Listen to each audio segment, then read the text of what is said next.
Achievement zone में एक felicitation and free orientation plus career counselling session को आयोजित किया, जिसमें 12 पास स्टूडेंट्स को मोटिवेट किया गया ताकि वो अपने भविष्य में कुछ बड़ा हासिल कर सकें और देश का नाम रोशन कर सकें। साथ ही साथ WBSC में रैंक लाने वाले स्टूडेंट्स को सम्मान देते हुए फेलिसिटेशन भी किया गया और जो बच्चे गरीबी के कारण पढ़ाई नहीं कर पा रहे हैं उन्हें स्कॉलरशिप भी दिया। पूरा कार्यक्रम 25 सितंबर के दिन सुबह 11 बजे मिली अलमिन कॉलेज में आयोजित किया गया था। ये पूरा कार्यक्रम मुख्तार अली के देखरेख में हुआ। साथ ही साथ Mukhtar Ali target achievement zone के चेयरमैन भी हैं। इस मौके पे वहाँ पर उपस्थित रहे CEO आतिफ अहमद सिद्दीकी। मैंने अभी मीटिंग में वही कहा है कि हम लोग यही होता था, हम जनरली कि हम लोग मीटिंग में सियासी समाजी लीडर है, मीटिंग में जाते हैं और भाषण देते हैं कि ये करना चाहिए वो करना चाहिए। वो बोलने से नहीं होगा, ज़मीनी सतह पे कुछ करना होगा।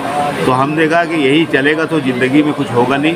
तो अपने तौर पर हम एक कोशिश में लगे हुए थे, तो हमने एक मौका मिला, इसको चालू किया है। तो यही मेरा एक है कि 2-3 साल से को चला रहे हैं और ये मकसद यही नहीं है कि एक कोचिंग सेंटर, हमारा इरादा नहीं था, ये इरादा बनाया पूरे मगरबी बंगाल में हर एक ज़िला में इसको पहुंचाने का। तो कोई भी NGO चाहता है कि इश्तराक के साथ में हमारा कोलैबोरेशन के साथ में चालू करने के लिए, उसको पूरा सपोर्ट देने के लिए हम तैयार हैं।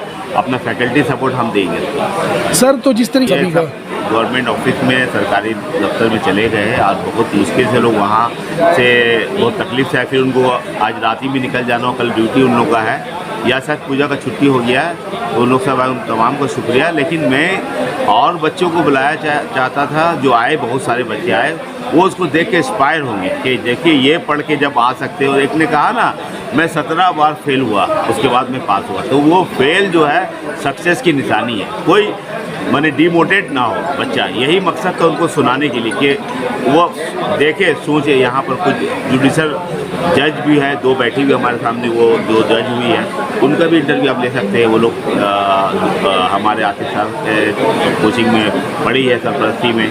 तो वैसे मेरे ताज में नहीं थी, लेकिन अभी हमने 3 साल हुआ कैंप किया। तो फिर भी हम चाहते हैं कि कौम के हर एक जगह के बच्चे पढ़े आए और उसको सपोर्ट किया जाए, हर तरह से माली सपोर्ट किया जाए। कमर्शियल ना हो, कमर्शियल तो बहुत जगह चल रहा है, कमर्शियल होने से वो पढ़ाई नहीं होगा। लेकिन खुशी तो बरहक है, खुशी होती है।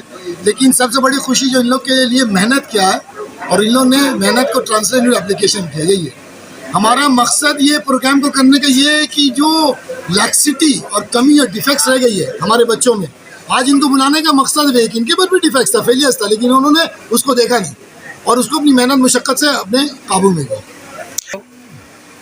हमेशा जब इनकी कोई भी परेशानियां होती है एडमिनिस्ट्रेशन में या कहीं पर भी, तो हमसे रब्ता कायम करते हैं। तो हमारी जितनी रसूख है अपने लीगल पॉइंट ऑफ व्यू से, वर्ल्ड ऑफ लीगलिटी से, या हमारे रसूख से, या इनको कोई भी अगर मशवरा देना पड़े इनके एडमिनिस्ट्रेशन से, तो हमेशा लब्बैक करके मैं आगे रहता हूँ।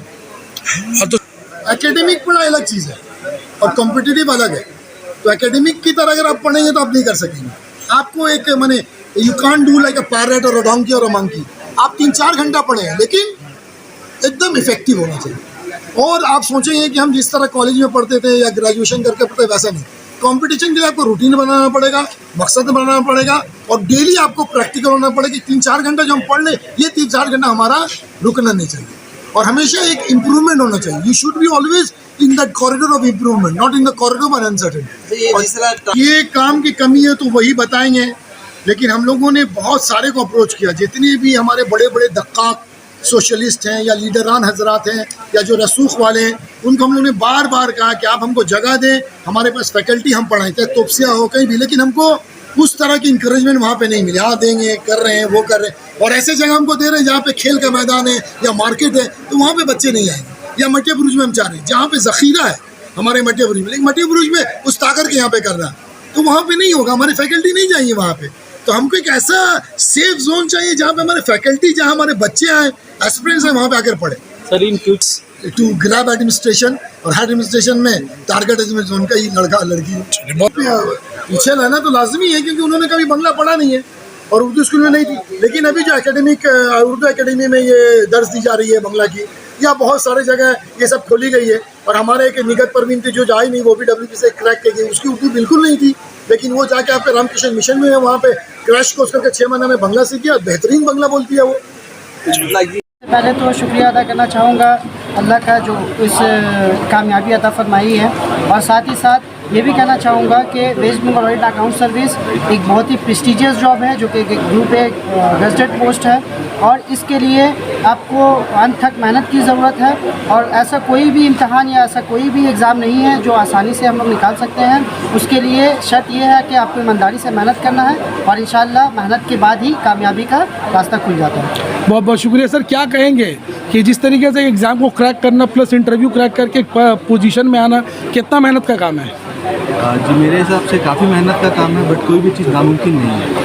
अगर आप मेहनत करते हैं, अगर आप पेशेंस, परसिवरेंस और डेडिकेशन के साथ अगर लगे रहते हैं तो कोई भी चीज़ नामुमकिन नहीं है, आप कोई भी एग्ज़ाम क्लियर कर सकते हैं। जैसे कि मैंने West Bengal audit and account service exam पहले अटैम्प्ट में मैंने 6th रैंक हासिल किया, तो इसके लिए लगभग मैं रोज़ाना 4 घंटे पढ़ता था, और 4 घंटे में हमेशा फोकस के साथ पढ़ता था। तो फोकस बहुत ज़रूरी है, और डेडिकेशन के साथ अगर आप करें तो कोई भी एग्ज़ाम आसान है, मुश्किल नहीं। इस साल 2018 में टोटल पूरे वेस्ट बंगाल में 38 कैंडिडेट्स क्वालिफाई किया जी, उसमें से 18 मुस्लिम्स कैंडिडेट हैं। ये बहुत बड़ी संख्या है। 2015 के बाद से अगर हम लोग वेस्ट बंगाल गवर्नमेंट का एम्प्लॉयमेंट सर्विस का डेटा अगर चेक करेंगे तो हम लोगों को मालूम होगा कि 2 या 3% ही हुआ करता था, लेकिन अभी ये मेहनत इनका रंग लाया है, और काफ़ी दिनों की जद्दोजहद के बाद आज ये संख्या लगभग 45% से ज़्यादा हो गई है। ये बहुत खुशी की बात है। और उसमें से आज 6 कैंडिडेट जो कि बांकुड़ा, पुरुलिया, मिदनापुर, हुगली डिस्ट्रिक्ट में पोस्टिंग है।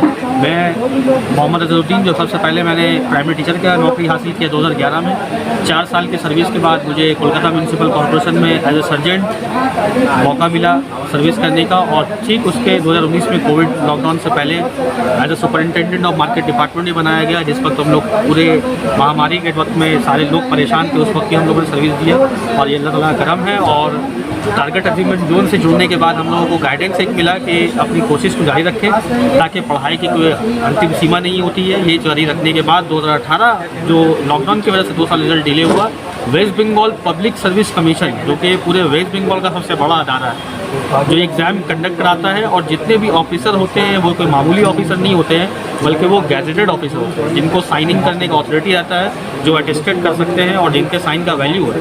हम लोगों का डिपार्टमेंट का जो हेडक्वार्टर राइटर्स बिल्डिंग में है, और अभी हमारे ऑनरेबल सीएम ममता बनर्जी ने उसे ट्रांसफ़र करके नवान्नों में ट्रांसफ़र किया है। तो हमारे डिपार्टमेंट से कुछ पोस्टिंग नवान्नों में होती है, 4 साल के बाद हम लोग भी नवान्नों में रहेंगे इंशाल्लाह। तो अभी as an additional treasury officer, चूँकि ट्रेनिंग पीरियड है और चूँकि हम लोग सब अभी जूनियर हैं, तो इसलिए हमारी पोस्टिंग अभी as per the order of finance department honourable CM Mamata Banerjee के हिसाब से और फाइनेंस मिनिस्टर के अप्रूवल के साथ हम लोगों की पोस्टिंग अलग अलग जिला में हुई है। जैसे कि आपने सरकार साहब ने सुना, वो बांकुड़ा में है, एक पुरुलिया में है, मैं आरामबाग हुगली डिस्ट्रिक्ट में हूँ, और ये तमाम डिस्ट्रिक्ट से लोग जो इकट्ठा जमा होते हैं, इन तमाम का बैच क्रिएट करने के बाद फाइनेंस डिपार्टमेंट राइटर्स बिल्डिंग में हमारी पोस्टिंग होगी, जहाँ से हम लोगों को पूरे वेस्ट बंगाल का ट्रेजरी मैटर, फाइनेंशियल मैटर, जितने भी सैलरी होते हैं, पेंशन होते हैं, वेस्ट बंगाल के इतने स्कीम्स है, कन्याश्री, युवा श्री, शिक्षा श्री, गोती धारा, जय बांग्ला, जय श्री, ठीक है, आनंदो धारा, जितने भी स्कीम्स होते हैं, इन तमाम स्कीम्स के जो पैसे होते हैं वो एट लास्ट ट्रेजरी में आते हैं, और ट्रेजरी से डिस्बर्स किया जाता है। तो ये बहुत बड़ी जिम्मेदारी होती है। मैं छोटी सी बात आपको बता दूं कि एक दिन के अंदर 2 घंटे में हम लोगों को रोज़ाना 25 से 26 करोड़ रुपया डिस्बर्स करना पड़ता है। तो ये बहुत बड़ी जिम्मेदारी होती है। तो इस जिम्मेदारी को संभालने के लिए अगर आप तैयार हैं तो मैं कहूँगा कि टारगेट अचीवमेंट जोन में चूँकि आतिफ अहमद सिद्दीकी साहब है, मुख्तार साहब यहाँ पर मौजूद थे, इन लोगों की सरपरस्ती में जो फ्री ऑफ कॉस्ट में समझता हूँ कि आज कोचिंग इंस्टीट्यूट इतना ज़्यादा कीमती हो चुका है कि 1.5 से 2 लाख रुपए खर्च होते हैं। मैं उन तमाम बच्चों से रिक्वेस्ट करना चाहता हूँ आपके मीडियम से, आपके इस मीडिया चैनल के द्वारा, कि आप आइए, यहाँ जुड़िए। बहुत ही नॉमिनल फीस पर यहाँ WBCS की तैयारी की जाती है, West Bengal audit and account service, municipal service commission, public service commission, staff selection commission, इन तमाम की तैयारी आपको बहुत ही कम पैसे में यहाँ पर कराया जा रहा है। आप इनसे जुड़िए, यहाँ से गाइडेंस हासिल करिए, और आने वाले दिन में जिस तरह से हम लोग यहाँ पर पहुँचे हैं, आप भी इंशाल्लाह पहुँचे। बहुत बहुत शुक्रिया। ठीक है। Basically, my name is Tanjan Rupa. I am from Siliguri. Right now, I am posted in Berhampur Treasury 2 as the additional treasury officer. So prior to this, I used to work in bank as a bank PO in Bank of Baroda. I worked for almost 5.5 years. After that, I cleared this exam, and finally, I got posted in the month of May, and now, yeah, I'm posted. So yeah, it was a journey. There is struggle, but like there's nothing impossible. So that is what I would tell to all the students कि आप लोग मेहनत कीजिए, ठीक है, hard work कीजिए, perseverance कीजिए, ज़रूर आपको मुकाम मिलेगी। वही बोलना चाहता हूँ। Thank you, thank you. महसूस करती हूँ एक एक आपका गोल रहता है, फिर गोल उसको पाना और वो पोजीशन में जाना, उसका जो खुशी है वो हम लफ्ज़ों में बयान नहीं कर सकते। वो हमेशा ही ये हमारे लिए ये जो टोटल जर्नी है, बोलते हैं ना journey is always beautiful, destiny तो होता ही है लेकिन ये जर्नी को हमेशा एंजॉय करना चाहिए। वो जर्नी एंजॉय करते करते ये सक्सेसफुल होना बहुत अच्छा लग रहा है। सो मैम ये हम यही बोलते हैं कि हमेशा ये जो तकलीफ होते रहता है एक जर्नी में, हम कहीं पे भी अगर रोड पे भी हम कभी निकलते हैं तो रोड पे तो अप्स एंड डाउन नॉर्मल ही रहता है। तो एक जब डेस्टिनेशन बहुत बड़ा होता है ना तब तकलीफ आएगी, उसको साइड में करके। ये हमारे यहाँ पे एक इंसान ने बहुत अच्छा बात बोला था कि बहुत बड़ा होना है वो छोटे छोटे प्रॉब्लम्स को हटाने के लिए, तो वही हम करते गए और बस हो गया है। अभी मैं प्रोबेशन में हूँ और मैं अलीपुर में हूँ सिविल जज के रूप में, और मेरा नाम नसीमा अली है। मेरा नाम सबा अंजुम है और मैं सिविल जज जूनियर डिवीज़न ऑन प्रोबेशन हूँ। मेरा अभी प्रोबेशन पीरियड चल रहा है और मेरा अलीपुर में चल रहा है। और इस जर्नी में आने के लिए हमें जो एग्ज़ाम्स के लिए प्रिपरेशन करना पड़ा वो एक अलग लेवल था। उसके लिए सिर्फ जस्ट एक स्टडी मोड में थे और एक गोल लेके लाइफ में चलते थे कि जब तक ये एग्ज़ाम क्लियर ना हो जाए, दैट वाज द टारगेट। अब इससे भी ज़्यादा चैलेंज आता है जब हम लोग इस जॉब में आ गए हैं और हम लोग को इस जॉब में आगे बढ़ना है, सीखना है और इसमें हम लोग को अपने लिए और तरक्की हासिल करना है, प्रमोशन हासिल करना है। एक्चुअली हमको तो ऐसा लगता है कि पढ़ाई तक करना और एक एग्ज़ाम क्लियर करना ये एक पार्ट था, एक स्मॉल पार्ट था। मेन चैलेंज अब शुरू होता है जब हम लोग अपनी काम स्टार्ट करेंगे, तो ये एक बहुत ही बड़ा चीज़ है।